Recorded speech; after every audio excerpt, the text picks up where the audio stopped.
Hello, Frank? It's me, Henry. Listen, I know you don't work with us anymore, but I really need some help.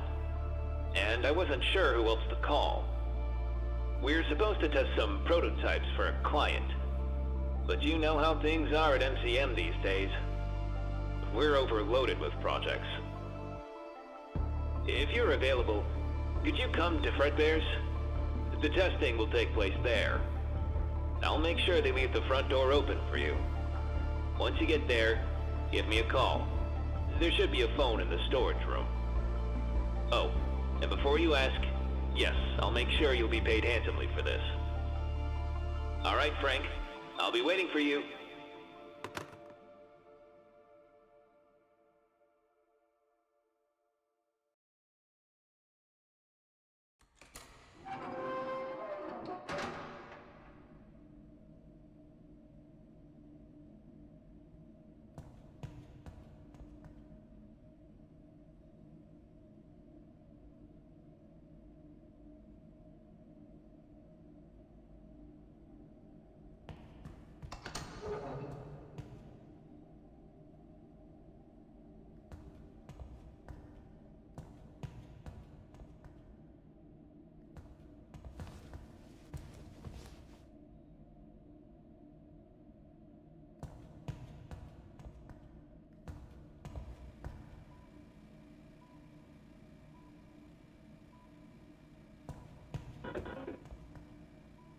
Come on, turn on. Oh my god. Finally. This is the 5th time I've been called out here. Last week we got these new hand terminals from MCM. William had me install one backstage. I told him very clearly that thing pulls nearly 80% load if it's not on a dedicated circuit. Did we upgrade the wiring? No. Now the diner loses power 10 times a day, and somehow it's my fault. They keep telling me to replace the diodes in the fuse box. It's not the damn diodes. But he won't listen. He never listens. He just keeps telling me to fix it. You can't fix stupidity, William.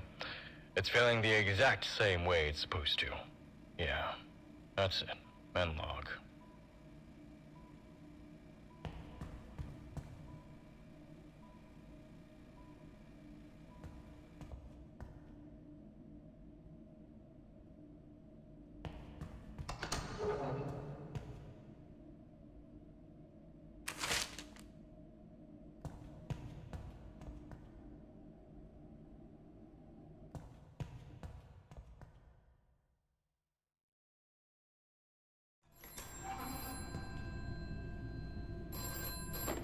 Hello, Frank? You made it. I'm sorry about the hours. The place is still operational during the day, and they tend to close pretty late. So this is the only window we have. I'm sorry about the working space as well. I hope you don't mind the storage too much. As you can imagine, the location wasn't built with a testing room in mind, and that room is pretty much the best option. I did ask a few employees there if they could decorate the room a bit. Hopefully it'll make your stay a little more comfortable. But again, I'd like to thank you for agreeing to work here on such short notice. Although fortunately for you, this job should be a piece of cake. You only need to watch over these prototypes MCM is building for Fazbear Entertainment, and write down as many possible malfunctions they may encounter so we know what needs fixing. Edwin and I were supposed to take care of that, but since his dad died, his focus has been all over the place, and I can't really blame him. But he keeps jumping from project to project without properly finishing them. And we can't deliver unfinished products to our clients, especially to Fazbear's, who, as you may know, has been with us for many years now. Old Murray designed the original costumes for them, you know? I'm pretty sure they still have one of the prototype heads we sent for approval. That's why I needed you, Frank. Neither of us could make it, but I still want to make sure the prototypes work properly. And to make sure it'll be easy to track them, we'll be activating them one by one as the week progresses. And tonight, you'll have to keep an eye on Fredbear. These prototypes have a bunch of advanced features like a free roaming mode, facial scanners, and customizable voice lines. And from recent tests, I noticed that Fredbear has this weird twitch whenever he encounters a person. I'm not really sure what's causing it. Maybe his scanners? However, I managed to install a safety feature that resets him. If something similar happens to you, you'll have to input a series of letters into his database, which will reset his programming and automatically send him back on stage. But in case other things may occur, please make sure to write them down by the end of the session. Alright, that should be it for now. I'll check up on you tomorrow. Good night.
Come on, turn on.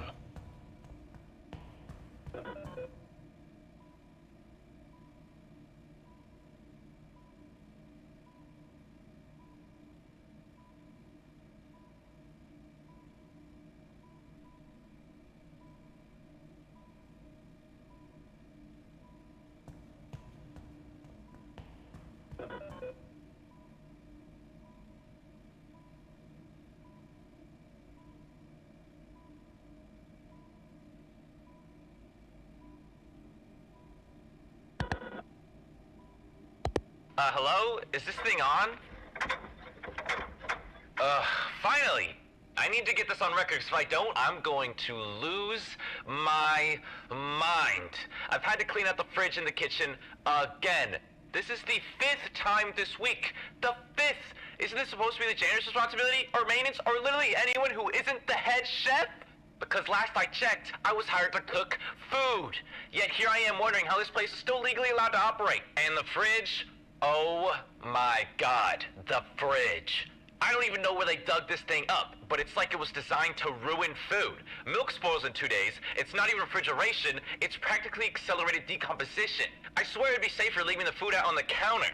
And don't even get me started on management. William especially. Every time I bring this up, he waves it off like it's nothing. We'll look into it. Yeah, sure. You've been looking into it for months. We've poisoned what? 5 customers because of it? 5! Yeah, I can't do it anymore. I quit.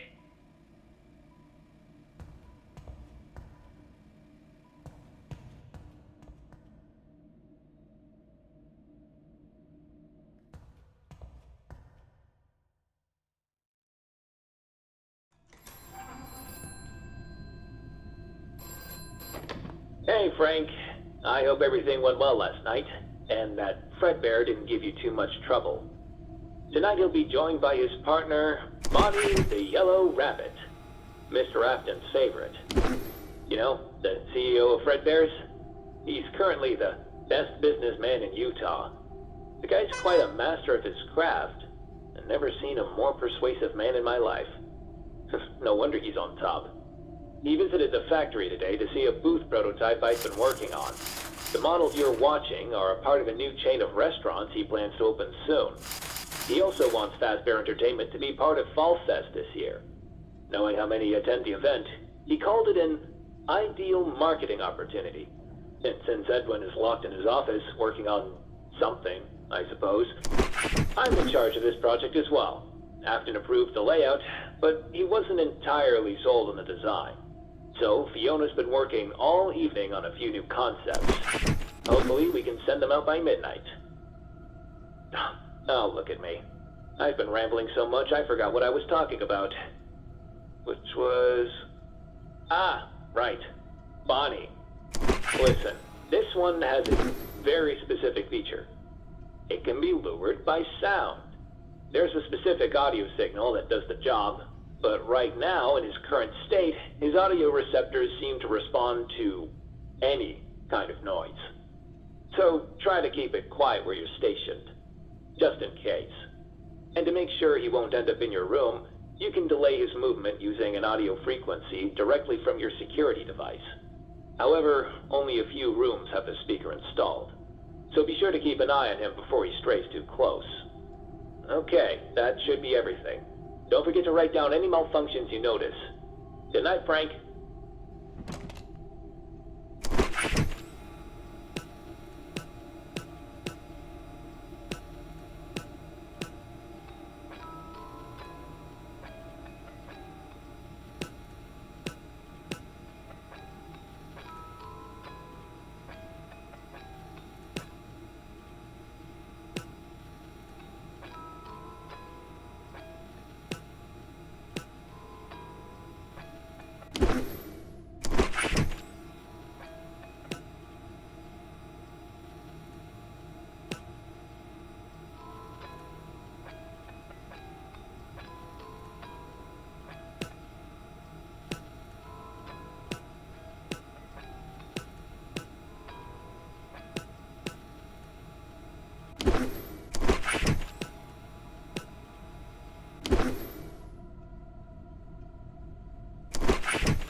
Let the show finally begin.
Okay, it's recording. Quick note for management, since apparently nobody believes me. That little vacuum robot we got from MCM, the Cleanovac, yeah, it's not really helping. Every party, some kid grabs it and shoves it somewhere disgusting. Trash cans, sinks. Today, it was in the toilet. The toilet! I'm the one who fishes it out with gloves, and I'm the one who has to clean it, dry it, fix it. Every single time. It's a vacuum, not a toy. If I find it in the toilet one more time, I'm not saving it. I'm letting it die, and I'm telling William it was water damage. Yeah, that's all. Bye.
Hello, Frank. Things are starting to pick up tonight, so you might need to pay a little more attention to these guys. I don't know if you had a chance to get a closer look at the stage, but Monty, the one active tonight, wasn't supposed to move originally. That's why he's the only one sitting. But Fazbear's really liked this free roam feature, so they requested it for every model. Now, being a last-minute addition, Monty's movement is not working quite right. He manages to move, but from time to time, he just gets stuck in place. I believe something was said about his servos locking up, but whatever the case, it may be a good idea to keep an eye on him, especially if he's not moving. He's also drawn to sound, but unlike Bonnie, you can't lure him with the speaker system. However, thanks to his facial scanners, You may just be able to trick his system. If he manages to get near your window, just close the curtains. It should be enough for him to register that no one's there. That should be it for tonight. Oh, one more thing. Mr. Aston approved of Fiona's designs, so I'm starting to work on the booth first thing this morning. I just wish Edwin would give me a hand. He's pretty good when it comes to the carnival stuff. He's been in his office since yesterday.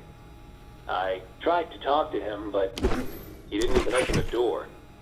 He was just shouting about some sort of idea.